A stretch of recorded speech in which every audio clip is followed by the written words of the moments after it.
தஞ்சாவூர் மாவட்டம் திருப்பனந்தாள் அருகே வளைகாப்பு விழாவிற்காக சென்று கொண்டிருந்த வேன் சர்வீஸ் ரோட்டில் திரும்பும்போது எதிரே வந்த லாரி மோதிய விபத்தில் கவிழ்ந்து விபத்திற்குள்ளானது. இந்த விபத்தில் 5 வயது சிறுவன் சம்பவ இடத்திலேயே உயிரிழந்த நிலையில் 10க்கும் மேற்பட்டோர் காயமடைந்தனர். இது தொடர்பான மேல்விவரங்களோடு இணைகிறார் செய்தியாளர் மதன்குமார். மதன்குமார், வணக்கம். என்ன நடந்தது? விவரங்களை வழங்கலாம். வணக்கம் பிரியங்கா.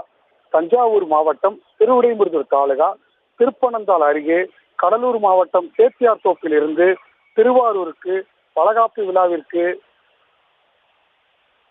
அணக்கரையிலிருந்து திருப்பனந்தாள் நோக்கி சென்று கொண்டிருந்த வேன் பட்டம் குறுக்கு பாலம் அருகே பந்தநல்லூர் செல்லும் பாலத்தை கடந்த போது லாரியில் மோதியதில் கட்டுப்பாட்டை இழந்த வேன் கவிழ்ந்து விபத்துக்குள்ளானது.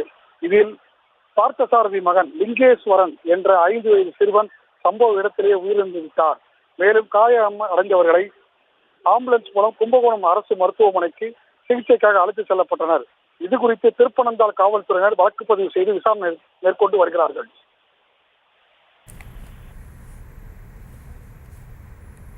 விவரங்களுக்கு நன்றி.